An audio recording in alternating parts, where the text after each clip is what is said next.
Welcome, everyone. So happy to be learning together again today. This class is the Postmodern Piety of Rav Shagar with Rabbi Zachary Truboff. Just a reminder, please keep yourself muted during class when you're not speaking, but then feel free to unmute anytime you want to ask questions or make comments. You can ask them freely.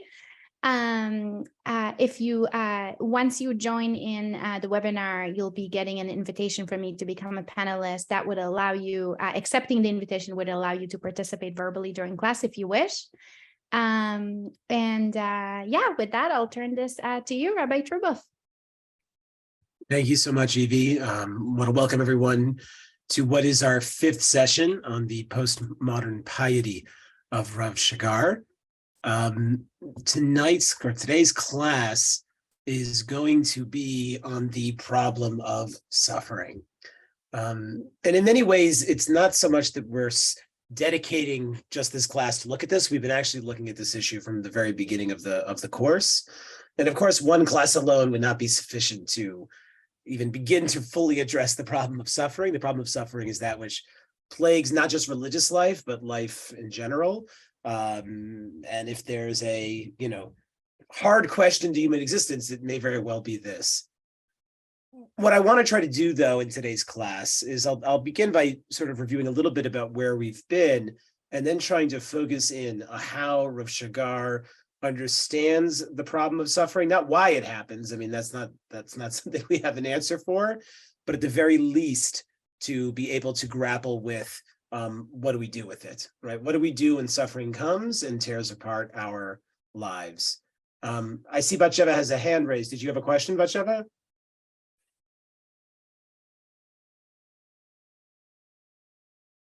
Let me see. Oh, Batsheva, I can promote you to a panelist. Yeah. Batsheva, do you have a question, or was that just an accidental? I think we're good. We're good to continue. Okay. We'll keep going. So let me mention where we've been and how we're leading up to where we are right now. So at the very first shiur together, we focused on the idea that Rav Shagar's whole world begins with the trauma of the Yom Kippur War. That the trauma of his experience in the Yom Kippur War, fighting in the war, is something that totally tears apart his world. And what I mean by this is that he is in a tank that is sent to the Battle of Nafach in the Golan Heights. As soon as his tank enters the battle, it is hit by a rocket, by Syrian rockets. He manages to throw himself free of the tank, but his two close friends, Shaya and Shmuel, are both killed. Rav Shagar is left grievously injured. He ends up getting off the battlefield, being rescued, and he goes to Maimonides Hospital to recover for a few months. Scars up and down his arms from his burns. This whole episode leaves a profound impact in Rav Shagar's life because his experience of trauma, his experience of suffering, puts him in a place in which he starts raising questions about everything. And as we saw with Rabbi Nachman, the questions that suffering raises are always questions without answers. Rabbi Nachman famously says that there are questions that come from the void that is a place absent of God, a void that is necessary for creation, but a void which is a place that is absent of God. And the questions that come from there are the questions without answers. Rav Shagar's whole goal in the aftermath of the war is to try to think through faith. Think through faith in redemption, faith in God, faith in the Jewish people in a way that can make a space for trauma, for the way that trauma fundamentally interrupts the sort of happy ending that religion promises, right? Religion, if there's a story that religion tells, then it's not just Judaism. This is the story that pretty much all religions tell, right? It begins with Bereshit bara Elokim, right? Then the beginning of the world was created. But the end story of religion is always that they lived happily ever after, right? That's the way religion works. And Rav Shagar is noting very profoundly that the problem of suffering, the problem of trauma is such that ending of they live happily ever after doesn't quite make sense so much anymore. And we saw how he tries to grapple with this in a variety of ways. What I want to begin tonight is with a little bit of Rav Shagar's reflections on the Shoah, right? If you're going to talk about the problem of suffering, right? You cannot look away from the Shoah, from the Holocaust. And the Holocaust was very, very central for Rav Shagar for the simple reason that his parents were Holocaust survivors. Both of his parents, they're both Hungarian Jews. They both were Holocaust survivors. And Rav Shagar is very open about the fact, and he writes about this very openly, that as a second generation Holocaust survivor, he felt their trauma as if it was his own, right? He's very much aware when he's writing this. And I don't know if there's any second generation Holocaust survivors in the Shiur today, but second generation Holocaust survivors feel the trauma of their parents, even if they weren't there, even if their parents don't ever talk about their experiences, right? This is one of the fascinating things Rav Shagar is going to mention. His parents never spoke about the Shoah. Yet it was almost as if because of their silence, the Shoah was even that much more present in his home. So Rav Shagar spent a lot of time thinking about the Shoah. He felt it. He saw how it left a mark, a remnant on his parents after the war. They were never quite the same, he felt, because of it. So it was an issue that for him was worthy of attention and worthy of reflection. Not because there are going to be answers, but because, again, it has to be something that we can even begin to bring into a religious framework. So let's look at how he is sort of grappling with it. And the first section we'll look at here is about this notion of silence, of muteness, right? This inability to speak about the Shoah. So here's what Rav Shagar says. He says, when tragedies occur in the world of believers, they often tend to ask, what does this mean? Right? That's what you do as a religious person, right? Whether you're a Jew or not, something bad happens, and you ask yourself, what does this mean? Now, it's important. Rav Shagar isn't saying that the question is, why does this happen? Though that is a natural religious question that gets raised. Even if you don't ask, why does something happen? If you're a religious person at all, an authentically religious person in the right possible way, then you're going to ask, what's the meaning of it? What am I supposed to learn from this? And the problem with the Holocaust is not why did this happen, right?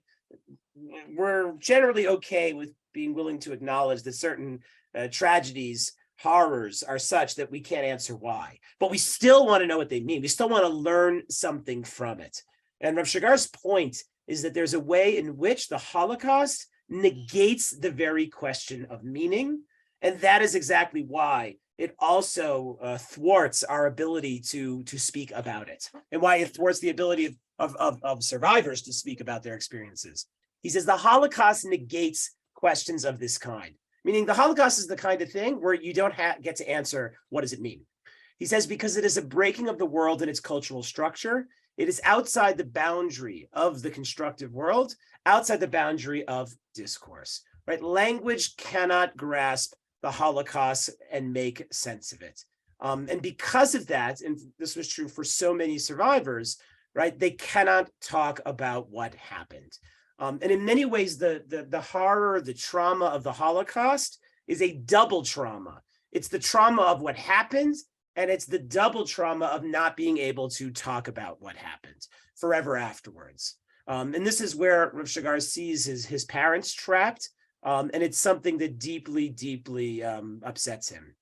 He says, this is how I experienced the meaning of the Holocaust, if I may say so, with my late parents. The Holocaust that ruined their youth, they carried with them for the rest of their lives. They never said anything about that period of time, meaning the very fact of their silence is that which proves how present it was for them, right? It was with them forever afterwards. And he says it ruined their youth. There's a sense Rav Shagar writes about, I mean, it's not exactly in these excerpts, but he basically is open about the fact that he feels that the Holocaust broke his parents, right? That there was something forever afterwards. I mean, he obviously didn't know them beforehand, but in his own experience with them growing up, there was something about them afterwards that he felt they had lost, right? Something of them had been broken, something of them had been lost because of what they went through. He says they lived their lives with a stubborn silence amidst the hiddenness of that which could not be repaired. Meaning he's saying they couldn't talk about what happened, and that was almost as if an attempt to hide or repress the trauma that itself couldn't be repaired. It says, in fact, they were victims all their lives. They could not speak because the Holocaust left them speechless and they never recovered. They lived with a sense of distrust in reality and in people, which resulted in a lack of ability to accept others, to brighten their faces. It's a rabbinic expression, but basically ha'ir panim means to look at someone and see the light of their face, to be able to exhibit the light of your own face. And to feel the sense of well-being. This is a verse here: a man under our vine and under his fig tree.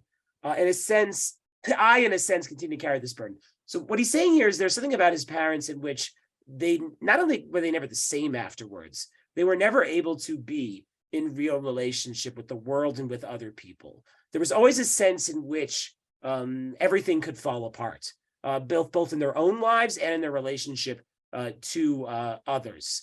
And they just couldn't be comfortable in their own skin. And there was always a profound fear of what was going to come. And again, if you're the child of Holocaust survivors, if you know Holocaust survivors, this is very typical, this sort of anxiety and depression and trauma that they carry with them that impacts their relationship to just about everything. Now, another interesting point I'll just note here, and this was something it took me a long time to really understand. There are no Holocaust survivors in my family. We had a lot of family that was killed in the Holocaust, but they did not. The ones who survived were the ones who were already in America. I grew up sort of assuming most Holocaust survivors talked about their experiences, because when you grow up, you hear Holocaust survivors talk, you just sort of get the sense, oh, this is something that is talked about, right? The people I know who are survivors, they're talking about it. They speak about it on Yom HaShoah. They speak about it to groups. It was only when I became a rabbi, a synagogue rabbi, and there were a lot of Holocaust survivors in my shul, that I actually realized how profoundly unusual it was for Holocaust survivors to actually talk about what happened to them. Most survivors would not talk about their experiences. And it wasn't because they lacked the courage, or it wasn't because they didn't want to. It was exactly because of what Rav Shagar is describing here, that there was something about it that broke the very framework of meaning in which they would even try to use language to make sense of it. And in many ways, it left them, trapped. Now, I don't want to say everybody who couldn't talk about their experiences was burdened that much more, but there are certainly many for which that was the case. Rav Shagar says here, he says this referring to this inability to talk about it, this muteness. He says, this reminds me of the Kabbalistic Hasidic interpretations of Passover and the Exodus from Egypt, according to which Pesach means Pesach, right? Pesach, the name of the holiday, the drush on it is that it can be broken into two words. Pesach, or the mouth that speaks. And that idea of the mouth that speaks is reflective of Pesach being a time of redemption. As he says, the coming out of speech from exiles. Dibor haya begalut, right? The speech was in exile, right? And the Exodus from Egypt is about speech returning to the Jewish people. That's what redemption is, to be able to talk, to be able to speak about those things that previously had been unspeakable. He says, usually speech is what turns a difficult traumatic event into human suffering that can be processed, right? Truly profound traumatic pain can't even be suffering until you talk about it, right? So there's something about suffering that is recognizable, that is able to be put into words, that's almost even cathartic, right? Trauma isn't going to necessarily go away, but to be able to speak about it at least turns it from this repressed pain that can overwhelm you into a human suffering that you can at least bring into reality, even if it's never going to in itself be fully wiped away. And as Rav Shagar says, when you can finally speak about it and bring it into language, even though it's still profoundly painful, this is the first step on the way to being redeemed from it. So again, we want to be able to bring speech to the problem of suffering, but what the Holocaust shows us is the way that suffering actually destroys our ability to speak, right? If the Jews in Egypt could not speak in the midst of their slavery, if when the slave master whipped the Jew, and the Jew's back is covered in gashes and bleeding and pain, right? The Jew cries out, but the Jew can't really speak about their pain. But the Exodus, right? How does the Exodus conclude? And we even do this in our Seders, right? When you cross the Red Sea at Kriyat Yam Suf, right? Not only do the Jewish people begin to speak, they actually sing, right? And that moment of singing is a way in which their experiences are finally fully brought into language. And that's why that's the moment of redemption. But the Holocaust does not have that moment. where speech returns or that speech is turned into song.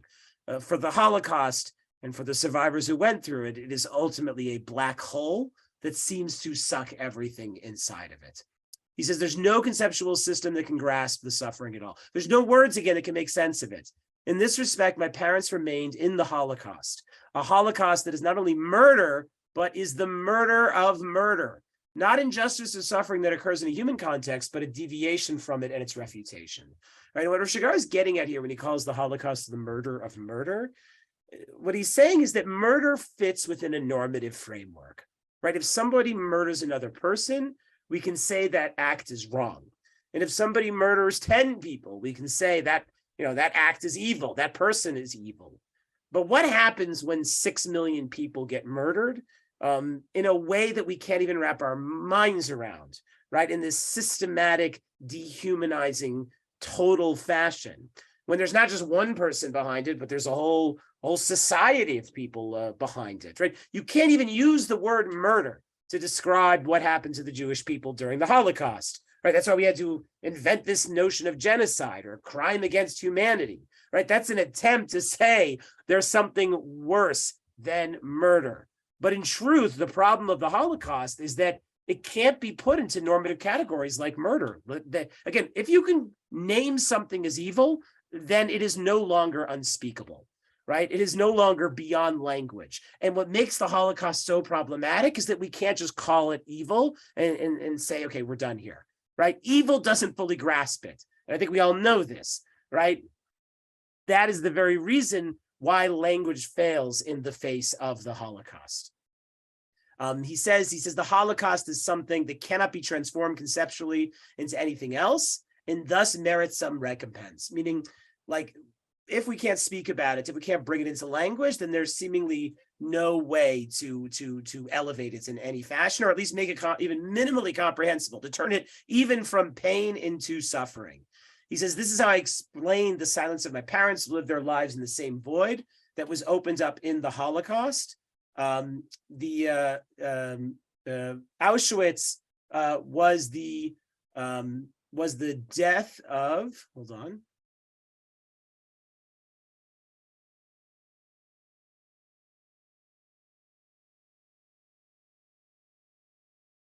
Second. I apologize. 1 second. Auschwitz was the death of death. It is a death in which the possibility of mourning for what was lost also dies. It is impossible to carry out the work of mourning and get out of it and move on. So that same idea I was saying before, how we can't turn pain into suffering with the Holocaust, right? We can't actually engage in the work of mourning, which would allow one to process what they experienced and ultimately move forward. So again, this is a sort of a long-winded way of getting at the fact that true suffering, profound suffering, extreme suffering just destroys any sense of meaning that we may want to attach to it. And because we cannot speak about it, because we cannot make sense of it, it continues to haunt us in profound ways. Rav Shagar says, when I discuss the Holocaust, I do not do so from the perspective of one who's experienced it in the first person, but from the perspective of those who inherited it as an incurable disease, the hereditary disease of the second generation. It seems that in some respects, the members of the second generation are victims of the Holocaust, no less than the members of the first generation. I know that's a strong statement, but if I also know a lot of second generation Holocaust survivors, so I understand the truth of what he's getting at there. He says, for them too, the Holocaust demonstrates the absolute lack of confidence in existence, total loss of a sense that reality can be something you can depend on, right? Because at any moment, everything can collapse. An inability for it to establish itself, the constant threat due to the presence of a black hole that swallows everything in the backgrounds of their lives.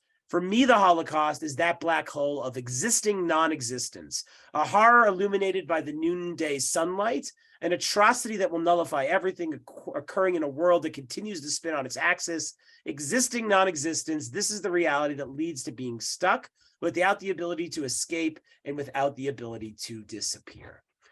If you want to know what the endpoint of human suffering is, we don't have to imagine it. All we have to do is look at the Holocaust survivors and look at what they went through and look at what it did to them. If you want to know what suffering means, if you want to know what the end point is, when everything else has been taken away from the human individual, that is what it is. It is indescribable, and because language cannot grasp it, too often the case that survivors are stuck in the gravitational pull of the black hole of their trauma. And as Rav Shagar said, they're victims for the rest of their lives. And I think what's very important here is that Rav Shagar is noting that for some people, even for some who survived, there is no redemption for their pain. There is no redemption for their suffering. And that is a very, very difficult thing for us to grasp. I'll note that in the aftermath of World War II, after the establishment of the State of Israel, when Holocaust survivors came to Israel, it was profoundly difficult for Israeli society to fully welcome them and acknowledge what they had been through. It took, I don't know, at least another couple of decades before survivors were allowed to tell their stories here in Israel. And the reason for that, and this is important to understand, the reason that Israel and Zionism had such a profound difficulty, even like making a space for Holocaust survivors to speak, is because the whole Zionist narrative is one in which the Jewish people are taking power back for themselves. The Jewish people are regaining a sense of agency.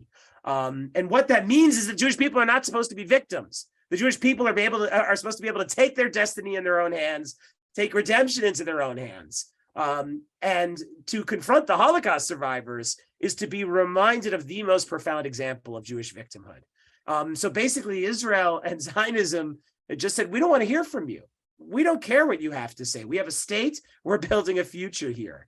And it was Zionism and it was Israel's inability to listen to survivors, again, that compounded the trauma in many ways for them, because the experience of being a survivor as described here is so counter to the Zionist narrative, religious or secular, even for, especially for secular Zionism, right? It was the Jewish people taking their power in their own hands and never going to be victims again.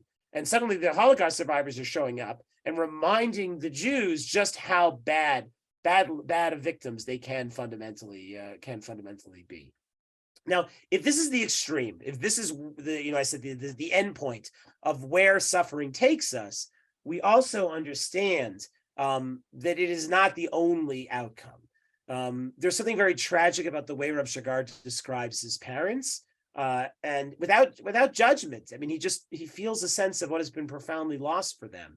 But as we also know, there are multiple responses, different reactions to people who go through something like this, without placing judgment on any particular path that people find themselves on. And to give an alternative that again reflects the same ideas, but also shows sort of a different direction one can go in, Rav Shagar turns to the example of the Klausenberger Rebbe.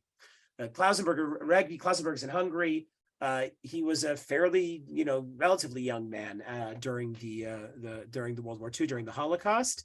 The Klausenberger Rebbe lost everyone in the Holocaust. He lost his wife, he lost his parents, and he lost his 11 children. So coming out of the Holocaust, the Klausenberger Rebbe was profoundly aware of just how fundamentally traumatic the experience was. And what is very interesting about the Klausenberger Rebbe is that he writes about his experience in the camps. He basically writes some sort of, what might call them memoirs about his experiences. And Rav Shagar points to them because he finds something very unique. When he looks at the Klausenberger Rebbe and sees somebody who has had everything taken away from them, and how is it that they choose to respond in the midst of that.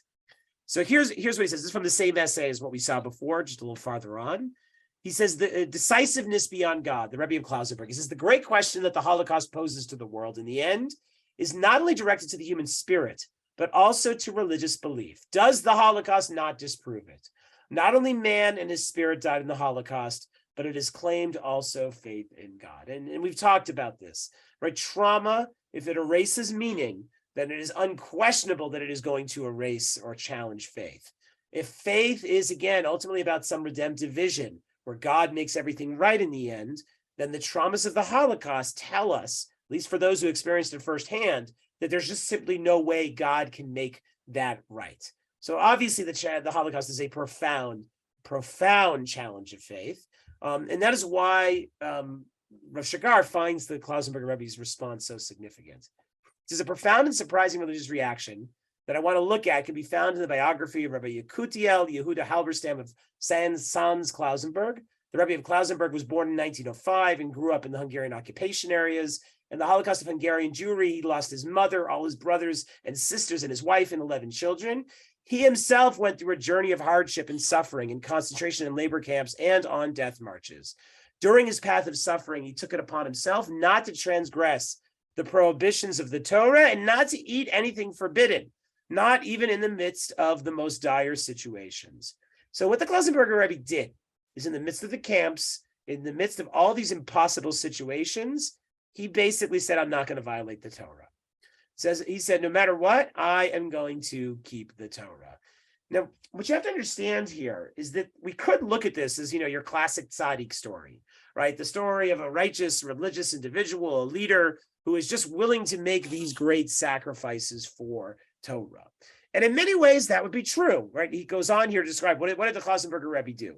For example, in all 7 days of Passover, he abandoned his ration of bread, refused to eat any food cooked in the camp kitchen, and fed himself with a few potatoes that he cooked for himself in a dish he koshered before the holiday. Right? He's not going to eat chametz on Pesach. He's not going to eat any treif food. He's going to only eat potatoes. He's going to somehow manage to kosher a dish for Pesach. On the one hand, he made sure to live a full Jewish life. Pray, but on tefillin, say dach, a special Kabbalistic prayer, every Shabbat with great intensity, and fiercely kept various customs, such as eating an apple on Rosh Hashanah. For this Jewishness, he was ready to give his life, right? At first glance, the story of the Klausenberger Rebbe in the Holocaust is a story of profound Kiddush Hashem. He's sanctifying God's name by sacrificing, doing whatever he can to keep God's Torah. But here's the problem, and it's something that Rav Shagar is deeply aware of, and I'm sure the Klausenberger Rebbe was aware of this as well. That, again, the Holocaust was a time of profound risk to everyone's life. And if you're familiar at all with halacha, with Jewish law, when human life is at stake, you basically can do just about whatever you need to do. You can't murder, you can't engage in sexual transgressions, and you can't worship idols, but everything else is permitted to save a life. And I'll point out that the halacha actually is that in times of pikuach nefesh, right, you are actually obligated to violate the Torah rather than risk your life to perform mitzvot. And this is where Rav Shagar, I think, finds the Klausenberger Rebbe so important. So Klausenberger Rebbe is doing this not because he feels that he has to, but because he feels that he wants to, that he must, not because God's commanding him, but because he believes it is something that is necessary for him to do. What do I mean by this? He says, his decision not to violate prohibitions did not stem from the thought that he is bound by Torah prohibitions, even in a situation when his life is in danger. And indeed, he instructed others. He would tell other people, it's pikuach nefesh, you got to eat chametz on Pesach. Don't try to put your tefillin on if the guard's going to catch you and you're going to be beaten, right? Since the hater now intends to eliminate the Jewish body as well, not only the Jewish soul, and does not give you any chance to avoid choice to escape from the sentence he has passed on you, we're commanded to do the opposite of his intention. This is not the time to avoid eating and risking our lives. I mean, the Klausenberger Rebbe would tell people that because the Nazis wanted to destroy the Jewish soul and the body, then by staying alive, the Jew is actually defying the Nazis. Right? That's exactly what the Klausenberger Rebbe is saying is here. There's something religiously, spiritually valuable to staying alive, even if it means transgressing the Torah. And he's telling other Jews, transgress the Torah, stay alive. That's what matters. But as for himself, he is adamant, right? He would say, Lord of the world, Ribono Shel Olam, I was left alone and destitute. Everything was taken from me. I was left naked and barefoot, and I'm still going to eat treifas? I don't want to eat treifas. I'm not eating them, right? This is what the Klausenberger Rebbe would say to God about himself, right? God, you can take everything away. I know deep down, again, the halacha says a person should violate the Torah so that they don't risk their life. But me, I'm not going to eat treifas no matter how much you think I'm supposed to, God. He says this decision does not exempt the Klausenberger Rebbe from suffering. He's not a tzaddik who in the midst of doing this, he's floating above the pain that's going on around him. He says from his history, this is not the image of a person who is not afraid and does not struggle and suffer. The Shechina was in exile. The Knesset Yisrael was in exile. And the Rebbe's fate was no different from them. However, although he knows his fears and weaknesses, he accepts them and is ready to impose his decisive decision on them. The Klausenberger's Rebbe's decision to keep Torah and mitzvos in the camps, even though he didn't have to, and maybe he shouldn't, was a profound religious decision and a very important one for Rav Shagar, because what it says is that even when everything is taken away, something still remains. And I want to explain what I mean by this. So Rav Shagar goes on, he says, in fact, in the Rebbe's stubborn decision not to question his faith and to devote himself to the observance of Torah and mitzvot, a decision that brought him many times to the point of death, his personal rebellion is expressed against his oppressor. However, in his faith and devotion to God, he establishes himself as free in the face of God who has betrayed him, so to speak, or in religious language, hid his face from him. Meaning, again, God doesn't require the Klausenberger Rebbe to not eat treifas, to not eat chametz, to do mitzvah. That's not what God wants. That's not what the Torah said for him to do. This is a decision he is making for himself.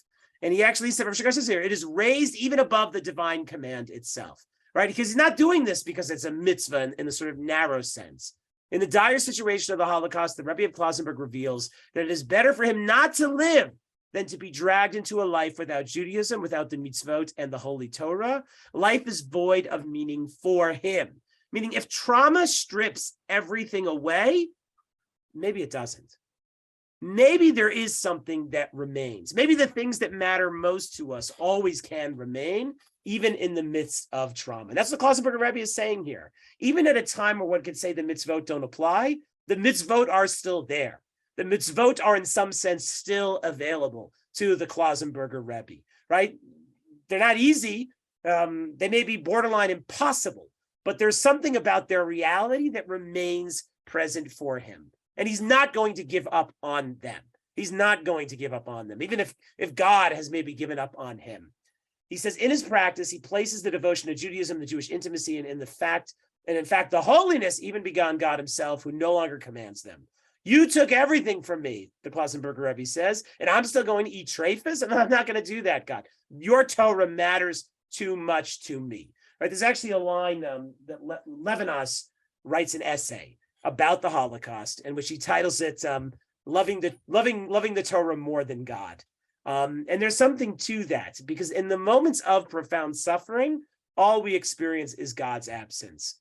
But the Torah is still there for us. And there's a sense in these moments, and you see with the Klausenberger Rebbe, that his love for Torah and mitzvot almost exceeds his love for God, because in this moment, he can't necessarily love God, but the Torah and the mitzvot are still there for him.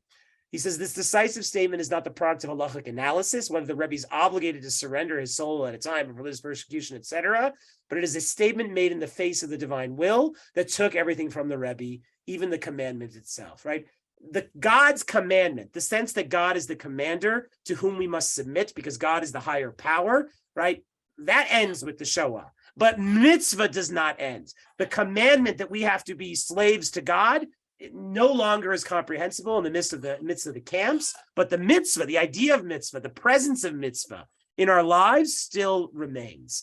And this is something we have to understand very much, right? Again and again throughout Jewish history, the Jewish people have had this experience of everything being taken away or so much being taken away from them, but there's always that which remains. And it would be my contention and Rav Shagar's contention, and we talked about this, that one of the things that always remains is the Torah, even after everything else. So after the Chorban Beis HaMikdash, after the destruction of the temple, right, the Jewish people turn their world to center around not a building, not sacrifices, but the words of the Torah. When Yochanan ben Zakkai sneaks out of Jerusalem during the siege, and he encounters Vespasian, and he basically interprets Vespasian's dream, and he tells him he's going to be, emperor. Vespasian offers to Yochanan ben Zakkai, like whatever he's going to ask for. And Yochanan ben Zakkai, what is his famous answer? Yavne v'chochmecha. Right? In the moment of total destruction, Yochanan ben Zakkai asks for one thing, and that is for the Torah to be preserved. Because as I keep saying, when everything is taken away, there is always that which remains. And for the Jewish people, that's the Torah. because at the end of the day, you can't take the Torah away from the Jewish people, right? We are bound to it. It is bound to us, and it is bigger than words on paper. I'll give just another example of this. Hananiah ben Shagar, one of the great rabbis who was one of the martyrs during the time after the Bar Kokhba revolt, Hananiah ben Shagar is punished along with the other martyrs. Each one sort of gets their own personalized punishment. Hananiah ben Shagar, for teaching Torah, is wrapped in a sefer Torah and burned alive. So the Torah and he are to be consumed together. Rabbi Hananiah ben Shagar has a vision as he is perishing, as the Torah is being burned. His students ask him, what is it that you see? And Rabbi Hananiah ben Shagar says, the parchment burns, but the letters rise to heaven.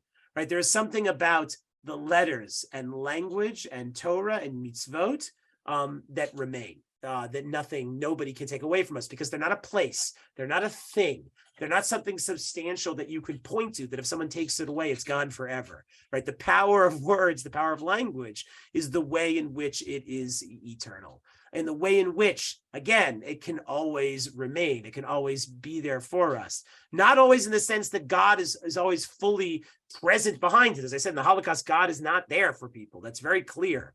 But God's Torah remains, and the mitzvot remain, and the holiness that they bring to our lives remains. And even in moments of profound absence and destruction, right, there are things that are still there. Trauma can take away language. It can exceed language. But there are ways in which language remains, and language enables us to find meaning even in those moments. I want to give another example about this that comes from Dr. Rachamim Melamed. This is from Rav Shagar. I don't know if people know who Dr. Rachamim Melamed is. He was a rabbi and a Jewish educator, Israeli. And about, I don't know, maybe in his 50s or 60s, he was diagnosed with ALS. ALS is a terrible disease. It's a progressive disease. And what makes ALS so tragic and so painful is that it takes everything away from a person, step by step by step, right? You basically lose muscle control over your whole body until the end, in which you have zero muscle control at all. And you're essentially, completely locked in, conscious, still aware, but no longer able to move or communicate in any way whatsoever. And again, it's sort of if we want to talk about the end point of suffering, this is what it is. Again, what everything is fundamentally taken away from you. So we're going to move to that. But as a preface, here's what Rav Shagar says. He says, let us take, for example, one who is told that they have cancer. May it never happen to us. Now, again, Rav Shagar writes this. He himself is diagnosed with pancreatic cancer about 2 years after he writes this. So again, there's something that is deeply prescient about what he is writing here. He says, the disease is, of course, a terrible thing, but as a result of his illness, he may discover in himself powers and processes that he was not aware of, and they will help him in his dealings with the illness. Perhaps in this cruel situation, he will be able to discover things about himself and his environment that would not have been revealed to him in his normal way of life. Now, we have to understand what Rav Shagar is saying here. He is not in any way denying the reality of the illness and the suffering that it brings. What he is simply noting is that sometimes we don't have a sense of what truly matters to us until so much of what we care about has been taken away. And this is a very fundamental point for the way that we relate to and understand suffering. If suffering is about taking the things away, then the question is what, as I keep saying, what remains? What is that's still there? And again, what happens with the suffering of a major illness is as much as it takes things away, it also helps reveal maybe things about yourself and others that are truly sublime. There's actually a quote by Franz Rosenzweig, great German Jewish philosopher. Franz Rosenzweig himself went through the same condition as Rachamim Melamed. Rosenzweig was diagnosed with ALS and died at about, age 45 or something like that. Rosenzweig spent the last, almost 15, 10, 12 years of his life essentially fully paralyzed, barely able to communicate. And he writes in one of his essays on the poems of Yehuda Levi, what Rosenzweig says is he says that every person has the right to deny that suffering is a divine gift. Well, now what does he mean, right? Suffering, divine gift. What he is saying here is as follows. What he means is that suffering, again, it doesn't have meaning. We don't understand why it happens. It comes to take things away.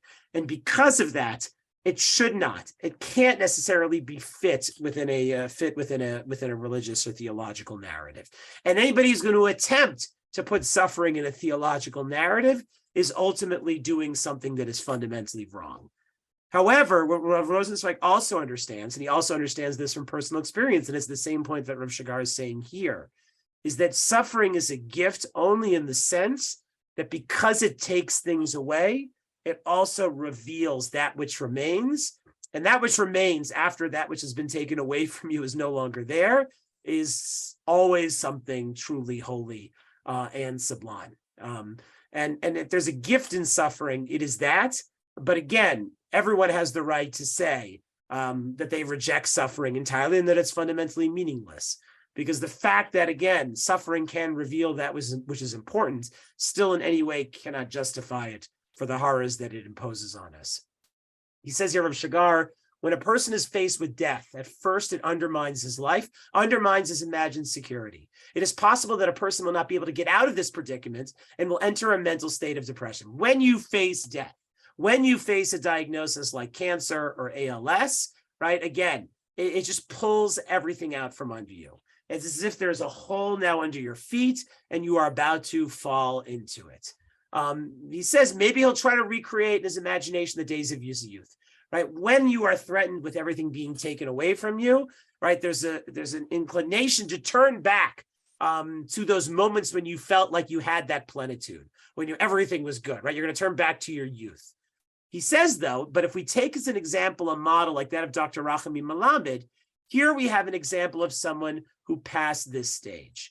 Looking at the books and poems he has written in recent years, in which he has completely limited in his use of his body due to a severe degenerative disease, one can see that he expresses, with the minimum that is left of his life, the enormous vitality of life inherent in him. Rachamim Melamed, like Franz Rosenzweig before him, wrote after he was paralyzed. He wrote and he wrote and he wrote. And both of them, Rosenzweig was paralyzed. The only way he was able to communicate and write was through his eye movements, and his wife, Edith, assisted him with a special board that they created, and that she would track his eye movements so that he could spell out letters and words from this board. Rachamim Melamed actually uses a computer-based system, sort of like Stephen Hawking, if you've ever seen that, so that he was able to write and communicate. Rachamim Melamed passed away about 12 years ago. But even after his illness, Rachamim Melamed wrote a tremendous amount, maybe dozens of books, poems, novels, religious writings, in the midst of his sufferings. Rosenzweig was the same way. Rosenzweig wrote a tremendous amount after he was already fully paralyzed. And people would say in the encounter with Rosenzweig, and the same with Melamed, right, that you would see a person that looks like, I keep saying, that there's nothing left. And yet here there still remains this enormous vitality of life, right? That life is still present for them in ways that we can't even begin to imagine.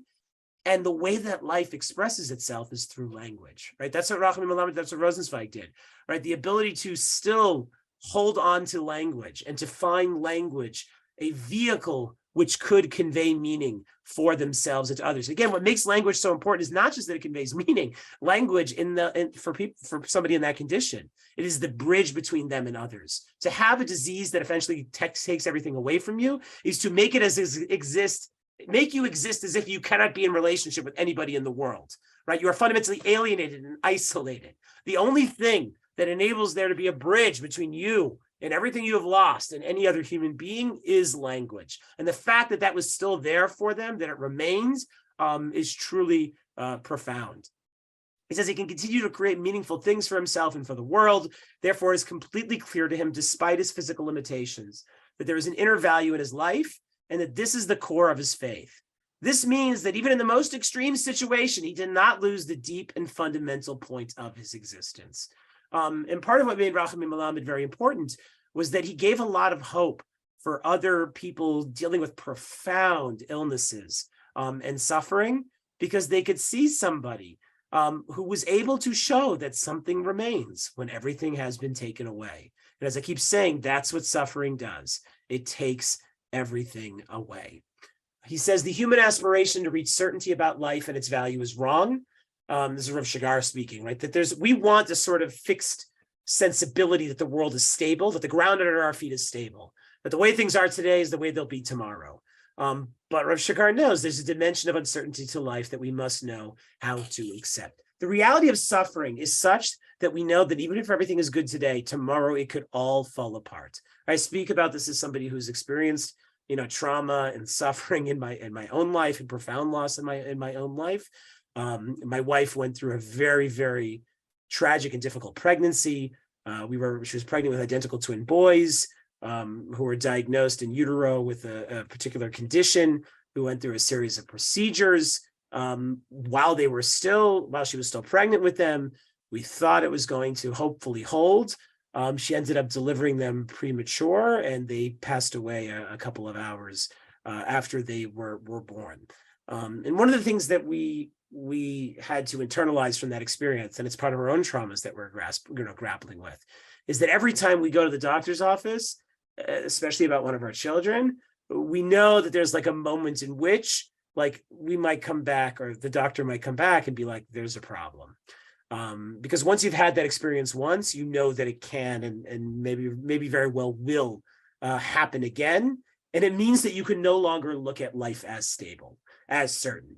And that is very, very, very hard, especially about the people and the things that we love.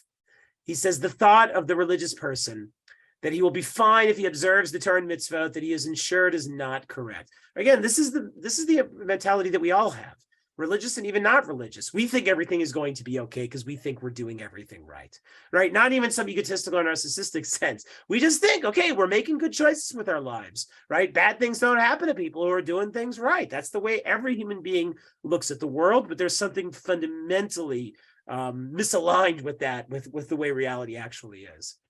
He says the very pursuit of certainty is already wrong. It stems from man's desire to control his life and himself, and it is not a position of faith. Therefore, what is right is to ask only about the concreteness of my life, here and now. Now what the future holds for me, not what the future holds for me, but whether there is value in what I'm doing today. The person must ask, is there something in his life that even if it does not save him from death, he still wants to continue to hold on to it? And this is the profound point Rav Shagar is making, as I keep saying, when everything is taken away, there's something that remains. And this is what makes suffering, again, both, meaningless, but also a gift, because what you discover when suffering takes everything away is that which you're willing to not die for, but live for, right? That which you're willing to say, this is why it's worthwhile to live.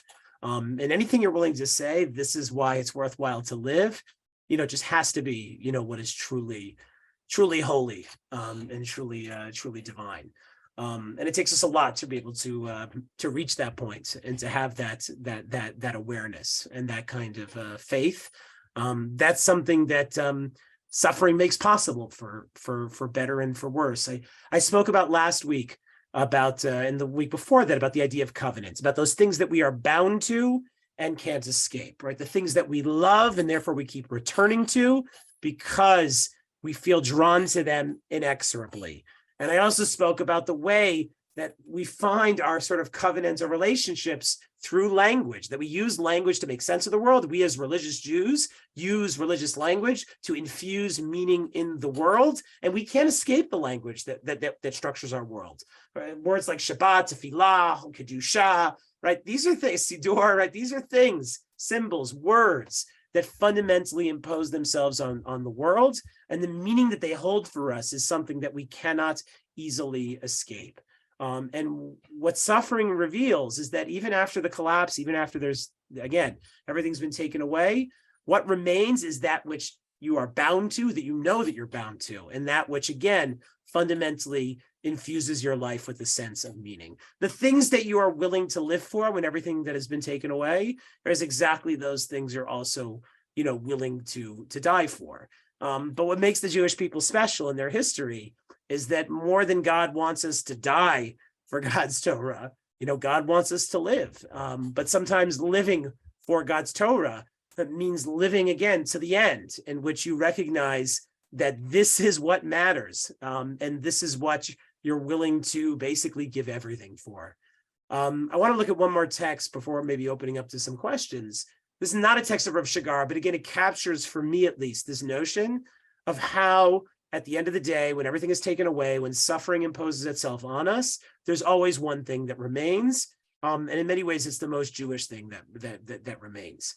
This Hasidic story told by Gershom Shalom, he uses it at the end of Major Trends in Jewish Mysticism, which is one of his famous works about the history of Kabbalah and Hasidut. And here's what he says. He says, when the Baal Shem Tov had a difficult task before him, he would go to a certain place in the woods, light a fire, and meditate in prayer. And what he had set out to perform was done. Right? When the Baal Shem Tov had a problem, he'd go to the woods and he would light a fire and offer some, Kabbalistic prayers and achieve some great and holy and special things through that. When a generation later, the Maggid of Mezrich was faced with the same task, he would go to the same place in the woods and say, we can no longer light the fire, but we can still speak the prayers. And what he wanted became the reality. So the Maggid of Mezrich was not as great a rabbi as the Baal Shem Tov. Baal Shem Tov was his teacher. Maggid of Mezrich can't do the things the Baal Shem Tov did. So the Maggid of Mezrich goes out to the woods. He can say the prayers, but he can't light the fire, right? There's something that is lost, right? There's what we say in Hebrew, Yeridat HaDorot.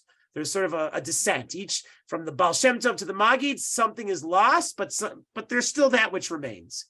And then we're told there's another generation. Again, a generation later, Rabbi Moshe Leib of Sasov had to perform this task. Once again, right, every great rabbi in their generation is going to approach a moment of crisis in which they have to rise up and do what they can. And in this Hasidic metaphor, it means going to the woods and offering these prayers. So Rabbi Moshe of Sasov goes, it's his moment. He goes to the woods and he said, we can't light the fire anymore. Only the Baal Shem Tov could do that.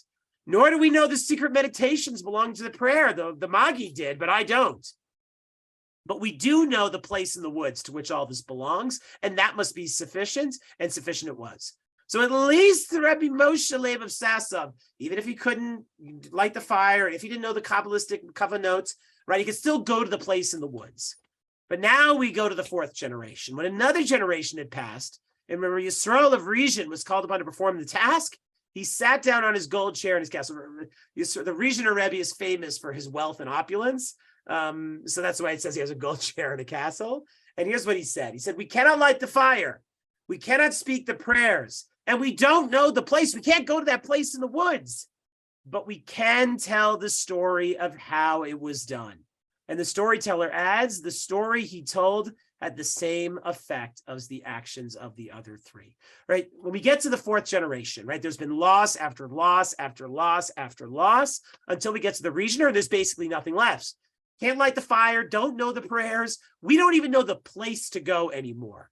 But what we can do, there's something that still remains. What remains are the words. We can at least talk about it. We still have language. And if, again, there's anything that Jews know how to do, is that in the wake of trauma, we still find a way to speak. Not always, not for everyone. As we said, for some survivors, that was simply an impossibility. But what Jews know, what Jews discover every time they take suffering to its endpoint, when everything is taken away, is that language remains, right? Because the Torah remains, right? Like Rabbi Yochanan ben Zakkai, right? Yavne v'chochmeha, right? In a world in which you lose everything, you have to at least have the Torah, because you can at least still have the Torah, right? Rabbi Hananya ben Trajon, you can destroy the Jewish body, you can destroy the physical manifestation of the Torah, but the letters remain. And as Gershom Shalom pointed out here, the story remains. That's what we do. We tell stories about things that are no longer with us. But in the effect of telling the story, we don't experience loss, right? In reading this, there's some sense of things aren't the way that we want them to be. But as he ends here, right, the story had the same effect as the actions of the other three. There's something about the power of words that is able to fill in everything else that is not there, right? We know this, right? If you've lost a loved one, it doesn't mean that they're not still present with us. You can still talk to them. You can still call their name and you can still speak to them, because that's what language allows us to do. Language allows us that when things are taken away, to speak the name, to invoke the words, and to make them present again.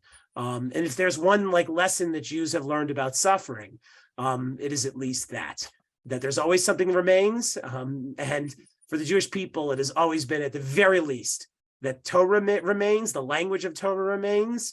And that is what we hold on to, because that is ultimately where we find the strength to live, even in the face of death. So let me stop there, and I'm happy to open up. We got a few minutes if anybody has any questions or comments. Just a comment. There's a lot of research that's done on trauma recently. Yes. Both, but I actually just took a course at Harvard on the use of psychedelics, psychedelic assisted psychotherapy for trauma, and I believe that sort of what you're saying, in many ways, there are many different avenues that can open up when the language is lost, and that's one way. And Bessel van der Kolk, or all the people who do sensory motor kind of work on trauma is very, very important, but I don't want to get into that. I was learning a Tanchuma today on the Shvirat Haluchot, and the Tanchuma says that when Moshe came down and he saw the Otiot Porchot, Ba'avir, yeah. Ba'avir, and so then he broke it. So in other words, if that loss of language at that trauma of what happened, and that's what we say, Yashikoach Sheshibarta, to a certain extent, that he broke it, and then he afterwards was Charut al Luchot again in a different way and found a different language. So I think there are many different ways of creating language, not just with psychedelics and not just with trauma work, the body keeps the score. Bessel van der Kolk's that's this famous thing. Look, I want to get at that from a different angle. I love to write. I love poetry. I love learning Torah. So for me, the language is always a very heavy, dimension of this. But let's go back to the Klausenberger Rebbe, right? The mitzvot in their sort of bare essence, to not eat chametz on Pesach is not a linguistic construction in the way that we think about it. But the most basic form of language is our actions, right? Like if we want to use sort of a philosophical language, right? There's de Saussure's philosophy of language, famous structural linguist of the early 20th century, is the signifier and the signified, right? The signifier is the phoneme. It's like the word that we use, and the signified is the meaning that we associate with it, right? And we mostly think about language in terms of the signified, the meaning. That's why we're talking, is we're communicating meaning. But one of the things that philosophy in the 20th century starts to realize is that the signified actually means a lot. Sorry, the signifier, right? The bare word actually in some ways is more important than the meaning, right? And as Jews, we intuitively get that, because the Torah is fundamentally much more about the signifier than the signified. Because the meaning of Torah is always open to interpretation, that means what we look at when we look at the Torah are signifiers, right? Words, but the meaning is not fully there or transparent or with us, right? And actions function in the same way. Actions are more signifiers than words, because when we hear words, we already intuitively associate meanings with them. But when somebody acts, right, we know it means something, but we're not always sure exactly what it means. That's why we say actions speak louder than words, because there's something about an action that conveys meaning in a way that words can't.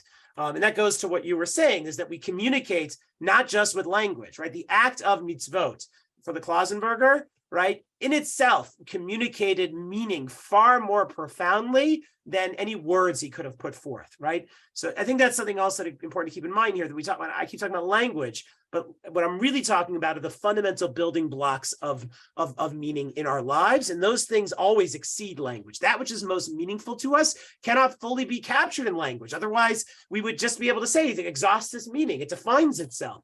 It's the things that can't be fully defined that are ultimately that which keep providing meaning for us and that keep pushing us forward. And so much of the work of suffering is to finding those signifiers that mean more than we can ever say, even in the midst of everything that is lost from us. And it's an unfortunate, as Rosenzweig said, gift is such a challenging word. But there is something to be learned when everything is taken away, because you gain a full appreciation for those things that are truly sublime and transcendent and can never be fully put into words, that hold meaning in ways that we can't ever fully understand. And again, it's not that nobody embraces suffering, like looking for those things, but sometimes we were able to recognize that that can be present. And that, again, what language does also teach us is that things that are taken away are never gone forever, right? That is what language offers us. Daniel, I see you got a hand raised. Yeah, I find that all of that very true and meaningful. I'm wondering if you could speak quickly on the topic of bitachon, in a world where, you can't rely on reality, right? Right. Right. So it's a really good question, and one that actually Rav Shagar spends a lot of time thinking about. I can't answer it on one foot. What we are going to talk about in 2 sessions is Rav Shagar's approach to redemption. And I think that will get at how do we look at the world knowing that it can be swallowed up at any time, right? And redemption is exactly our belief in the fact that the world can't or won't be swallowed up forever. Right. And so that's to me, that's the best way to get at it. And we're seeing some of the seeds of it here, because if there are things that always exist, even in the face of loss, that even when everything is taken away, something remains, then that in a certain sense becomes our sense of bitachon, right? That nothing, there's no loss that is ever total and forever, right? If there's always something that remains. And the chiddush of the Jewish people is we are that which remains when everything is taken away. This is a point that Rosenzweig makes, and I know Rav Shagar would agree as well. We ourselves, our living existence, are proof of the fact that when everything is taken away, something remains. And that our mere existence is itself testifies to the impossibility of faith and God, and to a large extent, after everything. So there's something that I take, great consolation in that. But again, when we get to redemption, hopefully it'll give a better sense of how one could look forward to the future in a way that is meaningful and positive, given, as we've said, that things are so uncertain and unsteady. I live in Israel right now. It feels like this place is crumbling before my eyes. It's a very difficult thing. But one of the things I keep reminding myself is, again, that there's always, that which remains. And the question is, how do we identify that which is worth, again, living for, in the sense that we're willing to push ourselves, even in the face of the impossible, to live for them because they are of ultimate value. And if there's bitachon, it's the bitachon of knowing that those things are real and true no matter what, right? For the Klausenberger, Torah and mitzvot were something that the Nazis couldn't take away. Meaning at that moment, he had absolute bitachon in what they meant to him and why they were worth living for and possibly dying for. So for me, that's the best I can offer on one foot for how we rethink bitachon. It's not going to be a bitachon of, well, if I have faith and everything, don't worry. It's good. This my story, my kid's story, the story of those I love is just going to have a happy ending. That ends with the Holocaust. It ends with anybody who takes suffering, the profound problem of suffering, seriously. I think Viktor Frankl in certain ways says the same thing about that space between the thought and then what you choose to do. There's a very fine book also by Eva Eggers called The Choice, where she survived Auschwitz as well. And her basis in treating people with trauma was that sense, and it's a major theme in doing trauma work, is that sense of taking agency and using language. And I think that's what the psychedelics do.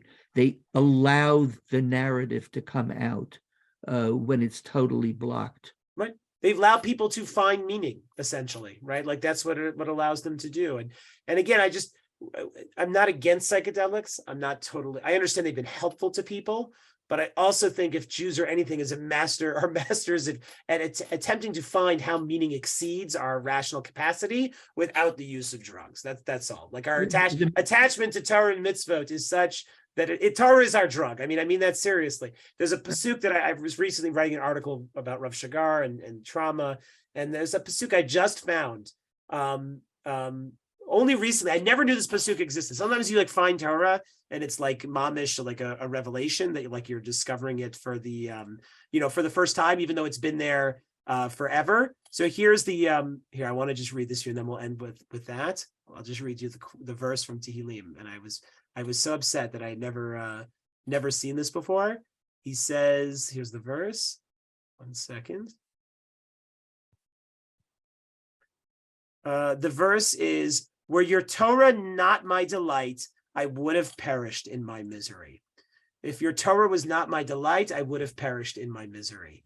And I think that gets to something very, very profound about how Jews relate to, again, our connection to God and connection to what ultimately matters, even when everything has been taken away from us. Is that, where is that? I'll tell you, it's 1 second. Is that 119? It is. Yeah, it's one Kufiyud Tet Sadi Bet, 90 verse 92. Yeah. Very, very powerful. Yes. So Torah is our mushroom. So I don't like that. I struggle with that. Like, let's put it that way. I don't want to negate the value of psychedelics for people, but I also want to note that there's something about this that doesn't. Again, there's something about the nature of the way in which meaning is both hidden and then revealed, irrational, yet still like it fills our lives with meaning without having to. Drugs do all of that too, but I'm saying we don't necessarily only need drugs to be able to recognize how that plays a role in our lives. Of course not. Of course yeah, not. right. No, I'm not saying you are. There has been a big push in psychedelics. I've seen this recently, and I struggle because, like I said, like I just feel like it can overshadow some of our own ways of thinking that we have to, still work through. But if it helps people, believe me, I'm all for that, which helps people. And I think that's what, and it's always paired with other things. It's never like just coming on its own. Let's look to, unless there's any other questions, we'll look to end here. And we will pick up next time. We're going to move a little bit away from faith. We're going to move a little bit away from God towards the other. We're going to look at how Rav Shagar, looking at how Rav Shagar conceives of ethics and our responsibility to the other. I'll preface it by saying that Rav Shagar takes a somewhat Levinasian, view towards ethics and the way that we're bound to others, the challenge, the difficulty of enabling ourselves to be responsible to others. And so we'll do that next week. Then we're going to focus on Rav Shagar and Tefillah, and then our last session will be on how Rav Shagar conceives our orientation towards redemption. So thank you, everyone. Unless any other comments or questions, otherwise, wish everybody a good Shabbos. Thank you. Thank you so much, Rabbi Truboff, and thank you to all the participants. Just a quick announcement that our pre-Purim program will be this Sunday at 1 p.m. Eastern, featuring Rabbi David and Rabbi Dr. Samuel Liebens. Looking into questions pertaining to what it means to live in a world with an invisible God. So you can register for this class and any other classes on our website, drisha.org. Thank you so much. Lehitraot. Thanks.